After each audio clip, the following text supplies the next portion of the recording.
સ્થાનિક સ્વરાજ્યની ચૂંટણીના ગરમાવા વચ્ચે ચાંદખેડા વોર્ડમાં રાજકીય જંગ તેજ બન્યો। ચાંદખેડાના ભાજપના ઉમેદવાર અતુલ મિશ્રા સામે કોંગ્રેસે ગંભીર આરોપ લગાવતા વિવાદ સર્જાયો। કોંગ્રેસે આરોપ લગાવ્યો કે અતુલ મિશ્રાએ ચાંદખેડા વિસ્તારમાં આવેલા સાંઈ પૂજન ફ્લેટમાં એક આખું બિલ્ડિંગ ગેરકાયદેસર રીતે બાંધ્યું। આ બિલ્ડિંગ પાસે છેલ્લા 10 વર્ષથી બીયુ પરમિશન નથી।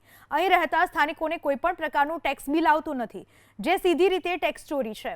કોંગ્રેસે સવાલ ઉઠાવ્યો છે કે જે ઉમેદવાર પોતે ટેક્સની ચોરી કરતો હોય અને ગેરકાયદે બાંધકામમાં સામેલ હોય એ નગરસેવક બનીને જનતાનું શું ભલું કરશે।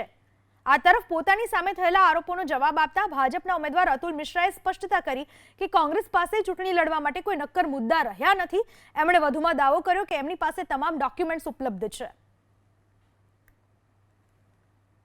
એ 10 વર્ષથી પ્રોપર્ટી ટેક્સ ભર્યા વગર આ અહીંયા ચાલી રહી છે। કોઈ પણ હોનારત થાય, જેમ મેં વાત કરી, હોનારત થાય, કંઈ પણ ઘટના બને, દુર્ઘટના બને, કોઈ પણ ઇન્સિડન્ટ થશે તો એમાં અમદાવાદ મ્યુનિસિપલ કોર્પોરેશન કે સરકાર પક્ષ એ હાથ ઉપર કરી દે। ત્યારે ભારતીય જનતા પાર્ટી પોતાની નૈતિકતા ગુમાવી ચૂકી છે। જો ખરેખર નૈતિકતા બચી હોય તો આ ઉમેદવારનું રદ કરવું જોઈએ અને એમને પોતાને વિડ્રો કરવો જોઈએ કે અમે બધાની વચ્ચે એ લોકોની જમીન હડપતો અને આ પ્રકારે ગેરકાયદેસર બાંધકામ કરતો ઉમેદવાર લોકોની વચ્ચે મૂક્યો છે। જો થોડી પણ નૈતિકતા બચી હોય ભારતીય જનતા પાર્ટીમાં તો આ ઉમેદવારને વિડ્રો કરીને પોતાની નૈતિકતા સાબિત કરે। એકદમ નીચલી કક્ષાની રાજનીતિમાં ઉતરી ગયા છે। એ જે બિલ્ડિંગ માટે આક્ષેપ કરી રહ્યા છે એ પ્લાન પાસ થયેલી, મંજૂર થયેલી, કોર્પોરેશનના પ્લાન મંજૂર થયેલા છે। અડધા બ્લોકની જે 2 બ્લોકમાં એ બન્યું હતું એમાં અડધા બ્લોકની બીયુ આવી ગઈ છે અને બાકીની બિલ્ડિંગની જે બીયુ બાકી છે એની પ્રોસેસ પણ 2 વર્ષ પહેલાં ઇમ્પેક્ટ ફીમાં ભરી દીધેલી છે, જેની હું નકલ પણ આપી શકું એમ છું।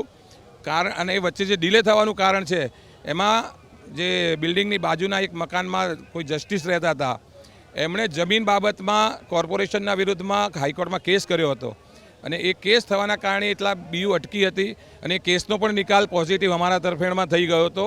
એના પછી અમે બાકીના બીયુની પ્રોસેસ કોર્પોરેશનમાં ચાલુ કરી દીધેલી છે।